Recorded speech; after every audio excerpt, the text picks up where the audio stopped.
ಎಂಥವ್ರಿಗಾಗ್ಲಿ ಕಷ್ಟ ಬಂದೇ ಬರುತ್ತೆ. ಆ ಕಷ್ಟಕ್ಕಾಗಿ ಯಾರ ಬಳಿ ಆದ್ರೂ ಕೂಡ ಬಡ್ಡಿಗೆ ಸಾಲವನ್ನ ತೆಗೆದುಕೊಂಡ್ಬಿಟ್ರೆ, ಏನಾದ್ರೂ ಆ ಒಂದು ಬಡ್ಡಿಗೆ ಸಾಲವನ್ನ ಕೊಟ್ಟವ್ರೇನಾದ್ರೂ ಮನುಷ್ಯತ್ವ ಇಲ್ದಿದ್ದವರಾದ್ರೆ ಅಂತೂ ಅವರ ಕಥೆ ಅಂತೂ ಮುಗ್ದೇ ಹೋಯ್ತು.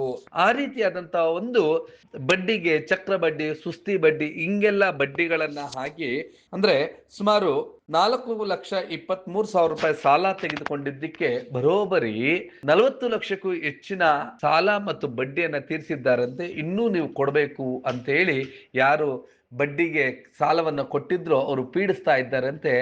ಈಕೆ ಮನೆಯಲ್ಲಿ ಯಜಮಾನನಿಗೆ ಗೊತ್ತಿಲ್ಲದೆ ಕಷ್ಟಕ್ಕಾಗಿಯೇ ಸಾಲವನ್ನ ಮಾಡಿಕೊಂಡಿದ್ಲು. ಬಡ್ಡಿಗೆ ಬಡ್ಡಿ ಕಟ್ಟಿ ಕಟ್ಟಿ ಕಟ್ಟಿ ಈಗ ಸುಮಾರು 20 ಲಕ್ಷಕ್ಕೂ ಹೆಚ್ಚು ಬೇರೆ ಕಡೆ ಸಾಲವನ್ನ ಮಾಡಿದ್ದು ಅದನ್ನು ಕೂಡ ತೀರಿಸೋದಕ್ಕೆ ಸಾಧ್ಯವಾಗದಿದ್ದಾಗ ಆತ್ಮಹತ್ಯೆಗೆ ಮೊರೆ ಹೋಗಿದ್ದಾಳೆ. ಆಗ ಗಂಡನಿಗೆ ವಿಷಯ ಗೊತ್ತಾಗಿ ಈಗ ಠಾಣೆಯ ಮೆಟ್ಟಿಲೇರಿದ್ದಾರೆ. ಆದರೆ ಪೊಲೀಸ್ನವರು ಯಾರು ಬಡ್ಡಿಗೆ ನೀಡಿದ್ರು ಅವರನ್ನ ಕರೆಸಿ ವಿಚಾರಿಸುವಂತ ಗೋಜಿಗೆ ಹೋಗ್ಲಿಲ್ವಂತೆ. ಪೊಲೀಸ್ ಅವರ ನಡೆ ಒಂದಷ್ಟು ಅನುಮಾನಗಳಿಗೆ ಎಡೆ ಮಾಡಿಕೊಟ್ಟಿದೆ. ಆ ಘಟನೆ ನಡೆದಿರೋದು ಎಲ್ಲಿ ಅಂತೀರಾ? ಅದೆಲ್ಲವನ್ನು ಕೂಡ ದೃಶ್ಯಗಳಲ್ಲಿ ನೋಡೋಣ ಬನ್ನಿ. ಹೌದು, ಬಡ್ಡಿಗೆ ಸಾಲ ತೆಗೆದುಕೊಂಡ್ಬಿಟ್ರೆ ಅಂತೂ ಮುಗ್ದೇ ಹೋಯ್ತು. ಆ ರೀತಿಯಾದಂತಹ ಈ ಹಿಂದೆ ನಾವು ಮೀಟರ್ ಬಡ್ಡಿಗಳನ್ನ ಮತ್ತು ಬಡ್ಡಿಗಳನ್ನ ಕೇಳಿದ್ದೇವೆ. ಅದರಲ್ಲೂ ಮಹಿಳೆಯರೇ ಬಡ್ಡಿ ದಂಧೆಯನ್ನ ನಡೆಸಿ ರಕ್ತ ಹೀರುವಂತೆ ಬಡ್ಡಿಯನ್ನ ಹೀರಿರುವಂತಹ ಘಟನೆ ಬೆಂಗಳೂರು ಪೂರ್ವ ತಾಲೂಕಿನ ಹಾವಲಹಳ್ಳಿ ಪೊಲೀಸ್ ಠಾಣೆ ವ್ಯಾಪ್ತಿಯ ಕೋನದಾಸಪುರದಲ್ಲಿರುವಂತಹ ಪವಿತ್ರ ಎಂಬಾಕೆ ತನ್ನ ಕಷ್ಟಕ್ಕಾಗಿ ಅದು ಕಂತಾಗಿ ಸುಮಾರು 4,23,000 ರೂಪಾಯಿ ಸಾಲವನ್ನ ತೆಗೆದುಕೊಂಡಿದ್ದಾಳೆ. ಬಡ್ಡಿಯನ್ನು ಕೊಡ್ತೇನೆ ಅಂತೇಳಿ ತೆಗೆದುಕೊಂಡಿದ್ದಾಳೆ. ಇದು ಕೂಡ ಗಂಡನಿಗೆ ಗೊತ್ತಿಲ್ಲದಂತೆ ಪವಿತ್ರ ತೆಗೆದುಕೊಂಡಿದ್ದಾಳೆ. ಆಕೆಯ ಮುಖವನ್ನ ನೋಡಿದ್ರೆ ಅಯ್ಯೋ ಪಾಪಚ್ಚೆ ಅನ್ಸುತ್ತೆ. ಇಂತಹ ಮಹಿಳೆಗೆ ಸಾಲವನ್ನ ನೀಡಿದಂಥವ್ರು ಯಾರು ಗೊತ್ತಾ? ಈ ಭಾವಚಿತ್ರಗಳಲ್ಲಿ ಕಾಣಿಸ್ತಾ ಇರ್ತಕ್ಕಂಥ ಪವಿತ್ರ ಎಂಬಂತ ಬಡ್ಡಿ ಬಂಗಾರಮ್ಮ. ಈ ಅಮ್ಮನ್ ನೋಡ್ತಾ ಇದ್ರೆ ಈ ಶಾರದಮ್ಮನ್ನ ಹೆಸರು ಮಾತ್ರ ಶಾರದೆ, ಆದ್ರೆ ಮಾಡೋದು ಮಾತ್ರ ಬಡ್ಡಿ ಬಿಸ್ನೆಸ್.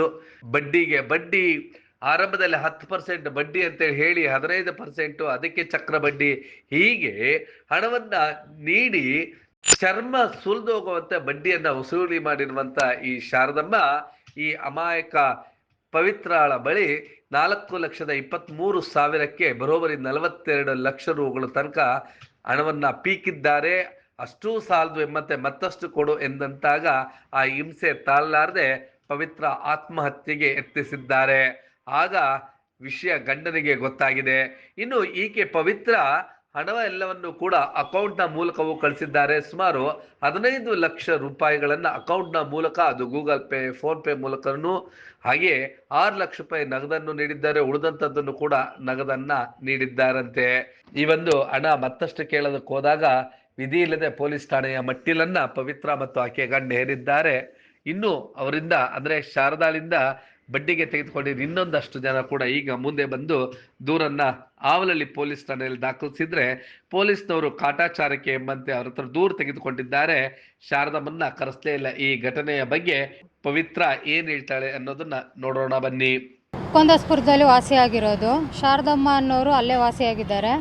ಅವರು ನಮ್ಮ ಹತ್ರ ವಾರದ ಬಡ್ಡಿ, ಅಕ್ರ ಬಡ್ಡಿ, ಚಕ್ರ ಬಡ್ಡಿ ಅಂತೇಳಿ ತುಂಬ ಇದು ಬೇರೆ ಕಡೆ ಎಲ್ಲ ಬಡ್ಡಿ ಇಸ್ಕೊಂಬಂದು ಈ ಅಮ್ಮಗೆ ತುಂಬ ಲಕ್ಷ ಕಟ್ಟಿದ್ದೀನಿ. 4 ಲಕ್ಷಕ್ಕೆ 40 ಲಕ್ಷ ಗಂಟೆ ಕಟ್ಟಿಸ್ಕೊಂಡಿದ್ದಾಳೆ. ಮತ್ತು ಹೆದರಿಕೆ ಬೆದರಿಕೆ ಎಲ್ಲ ಹಾಕಿ ಮಾಟ ಮಂತ್ರ ಮಾಡ್ತೀನಿ ಅಂತೇಳಿ ತುಂಬ ಟಾರ್ಚರ್ ಕೊಟ್ಟಿದ್ದಾಳೆ. ಈ ಅಮ್ಮನಿಗೆ ಬಡ್ಡಿ ಕಟ್ಟೋದಕ್ಕೆ ತುಂಬ ಕಡೆ ಸಾಲ ಮಾಡಿ ನಾವು ತುಂಬ ರೋಡಿಗೆ ಬರೋ ಪೊಸಿಷನಲ್ಲಿದ್ದೀರಿ. ಇವಾಗ ಇರೋ ಒಂದು ಮಗುಗೂ ಹೊಟ್ಟೆ ತುಂಬ ಊಟ ಹಾಕೋಕ್ಕಾಗ್ತಾಯಿಲ್ಲ, ಆ ಪೊಸಿಷನಲ್ಲಿದ್ದೀರಿ. ಮನೆಗೆ ಬಂದು ಜಗಳ ಮಾಡೋದು, ಬೆದರಿಕೆ ಹಾಕೋದು, ಮತ್ತು ಮನೇಲಿರೋದು ಒಂದು ಜೊತೆ ಒಡವೆ ಎಲ್ಲ ಆಯಮ್ಮನೇ ತೊಗೊಂಡಿದ್ದಾಳೆ. ಗಾಡಿ ಗೀಡಿ ಎಲ್ಲ ಮಾರಿ ಆಯಮ್ಮಗೆ ಬಡ್ಡಿ ಕಟ್ಟಿದ್ದೀರಿ. ತುಂಬ ಕಡೆ ಸಾಲ ಮಾಡಿನೂ ಆಯಮ್ಮಗೆ ಕೊಟ್ಟಿದ್ದೀರಿ. ಮೊನ್ನೆ ನಮ್ಮ ಯಜಮಾನ್ರ ಹತ್ರ 4 ಲಕ್ಷ ಮೋಸ ಮಾಡಿ ಇಸ್ಕೊಂಡಿದ್ದಾರೆ. ಇಷ್ಟು ಮಾಡಿದ್ದಾರೆ ಸರ್ ಆಯಮ್ಮ. ಸರ್ ನಾವೇನು ಲಾಕ್ಡೌನ್ ಟೈಮಲ್ಲಿ ಸ್ವಲ್ಪ ಪರಿಸ್ಥಿತಿ ಇದಾಗಿ 10,000 20,000 ಹಂಗೆ ತೊಗೊಂಡ್ರಿ.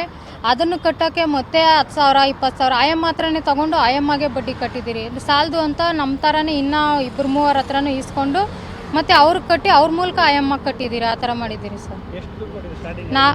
4 ಲಕ್ಷ ಸರ್. ಇಲ್ಲ 10,000 20,000 30,000 ಈ ಥರ ಕೊಟ್ಟಿರೋದು ಒಂದೇ ಸರಿ ಕೊಟ್ಟಿಲ್ಲ. ಬಡ್ಡಿಗೆ ಅಂತಲೇ ಕೊಟ್ಟಿದ್ದು. ತಿಂಗಳ ಬಡ್ಡಿ ಕೊಟ್ಟರು, ಆಮೇಲೆ ವಾರದ ಬಡ್ಡಿ ಮಾಡಿಬಿಟ್ರು. 10,000ಕ್ಕೆ 1,500 ವಾರಕ್ಕೆ ಬಡ್ಡಿ. 4 ಲಕ್ಷಕ್ಕೆ 2 ವರ್ಷದಿಂದ ಕಟ್ಟಿದ್ದೀರಿ. 2 ವರ್ಷದಿಂದ ಕಟ್ಟಿದ್ದೀರಿ. ಅವ್ರಿಗೆ ಎಷ್ಟು ದುಡ್ಡು ಟೋಟಲ್ ಎಷ್ಟು ಕಟ್ಟಿದ್ದೀರಾ? 40 ಲಕ್ಷ ಗಂಟೆ ಕಟ್ಟಿದ್ದೀರಿ ಸರ್. ನೀವು ಯಾರು ಆದರೂ ಬಿಡ್ತಾ ಇಲ್ವಾ? ಬಿಡ್ತಾ ಇಲ್ಲ. ಆದ್ರೂ ಇನ್ನೂ 60,000 ಬೇಕು, ಚೆಕ್ ಇದೆ, ಇನ್ನೂ 60,000 ಕೊಡ್ಬೇಕು, ನೀವು 60,000 ಕೊಡ್ರಿ ಅಂತೇಳಿ ಇದು ಮಾಡ್ತಾ ಇದ್ದಾರೆ.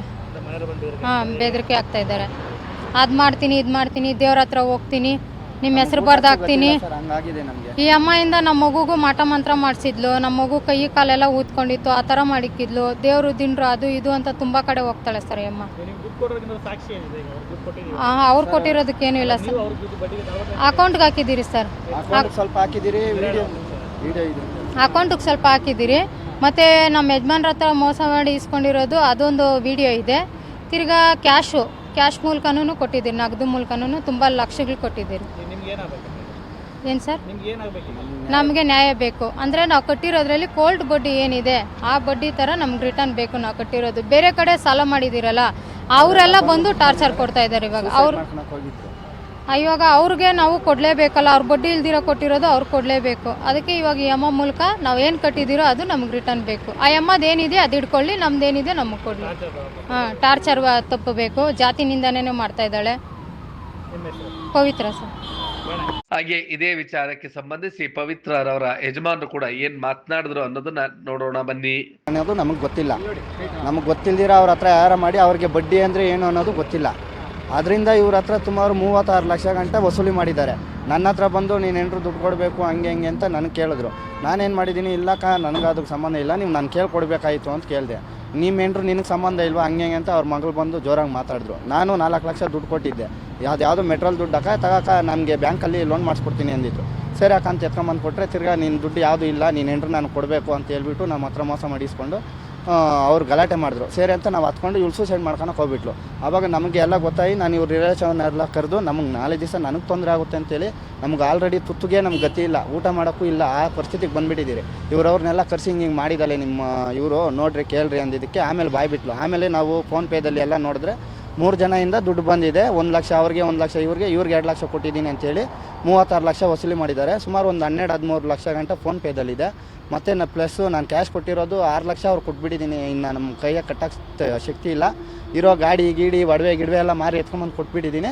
ಇನ್ನೂ ನಮ್ಮ ಹತ್ರ ಏನೂ ಇಲ್ಲ ಅಂತ ಇವರು ಬೇರೆ ಕಡೆಯಿಂದ ಸಾಲ ಮಾಡಿ ಎತ್ಕೊಂಬಂದು ಕೊಟ್ಬಿಟ್ಟಿದ್ದಾರೆ. ಇವಾಗ ಅವರೆಲ್ಲ ಮನೆ ಹತ್ರ ಬಂದು ಟಾರ್ಚರ್ ಮಾಡೋಕ್ಕೆ ಹಿಡಿದಿದ್ದಾರೆ. ಈ ಥರ ನಿಮ್ಮ ಮಿಸ್ಸಸ್ಸು ಸಾಲ ಮಾಡಿದ್ದಾಳೆ ನಮ್ಮ ಹತ್ರ, ಏನಕ್ಕಂತ ಗೊತ್ತಿಲ್ಲ, ಬಂದು ಈಸ್ಕೊಂಡೋದ್ಲು. ನಿನಗೆ ಗೊತ್ತಿಲ್ವಾ? ಇಲ್ಲ ನನಗೆ ಗೊತ್ತಿಲ್ಲ. ಅವ್ರಿಗೆ ಯಾರಿಗೂ ಗೊತ್ತಿಲ್ಲ, ನಂಗೆ ಗೊತ್ತಿದೆ ಅಂದ್ಕೊಂಡಿದ್ದಾರೆ, ನಂಗೆ ಗೊತ್ತಿಲ್ಲ. ಆಮೇಲೆ ಕೇಳಿದ್ದಕ್ಕೆ ಈ ಥರ ಎಲ್ಲ ಎತ್ಕೊಂಡೋಗಿ ಅಮ್ಮನ ಕಟ್ಟಿದ್ದೀನಿ ನಾನು ಬಡ್ಡಿ ಅಂತೇಳಿ. ಸಾಲವನ್ನ ತೆಗೆದುಕೊಂಡಂತಹ ಈ ಪವಿತ್ರ ಕುಟುಂಬ ಇದೀಗ ಬೀದಿಗೆ ಬಂದು ನಿಂತಂತಾಗಿದೆ. ಈ ರೀತಿ ನೀವು ಕೂಡ ಎಲ್ಲೇ ಸಾಲವನ್ನ ಬಡ್ಡಿಗೆ ತೆಗೆದುಕೊಳ್ಬೇಕಾದ್ರೆ ಒಂದಷ್ಟು ಎಚ್ಚರವನ್ನು ವಹಿಸಿ, ಇಲ್ದಿದ್ದಲ್ಲಿ ನೀವು ಕೂಡ ಹೀಗೆ ಬೀದಿಗೆ ಬರಬೇಕಾಗತ್ತೆ ಎಂಬುದು ನಿಮ್ಮ ಬ್ಲೂಮ್ ಟಿವಿಯ ಎಚ್ಚರಿಕೆ ಆಗಿದೆ. ಇನ್ನು ಪೊಲೀಸ್ನವರು ಒಂದಷ್ಟು ನ್ಯಾಯವನ್ನ ಕೊಡಿಸಬಹುದಿತ್ತ ಅಂತ ಅನ್ಸುತ್ತೆ. ಯಾಕಾಗಿ ಮೀನಾಮೇಷ ಎಣಿಸ್ತಿದ್ದಾರೆ ಅನ್ನುವಂಥದ್ದು. ಇನ್ನು ಶಾರದಮ್ಮನ್ನ ಗಿಂಬಳ ಏನಾದ್ರು ಪೊಲೀಸ್ನವರಿಗೆ ಬಂತ ಅನ್ನೋದು ಒಂದಷ್ಟು ಅನುಮಾನಗಳಿಗೆ ಎಡೆ ಮಾಡಿಕೊಟ್ಟಿದೆ. ನೀವು ಈ ಕೂಡ ಎಲ್ಲ ನಮ್ಮ ಚಾನಲ್ಗೆ ಸಬ್ಸ್ಕ್ರೈಬ್ ಆಗಿಲ್ಲ ಅಂದರೆ ಸಬ್ಸ್ಕ್ರೈಬ್ ಬಟನನ್ನು ಕ್ಲಿಕ್ ಮಾಡಿ, ಪಕ್ಕದಲ್ಲಿರೋ ಬೆಲ್ ಐಕನನ್ನು ಕ್ಲಿಕ್ ಮಾಡಿ. ನಾವು ಅಪ್ಲೋಡ್ ಮಾಡುವಂತಹ ವೀಡಿಯೋಸ್ ನಿಮಗೆ ನೋಟಿಫಿಕೇಶನ್ ಬರುತ್ತೆ.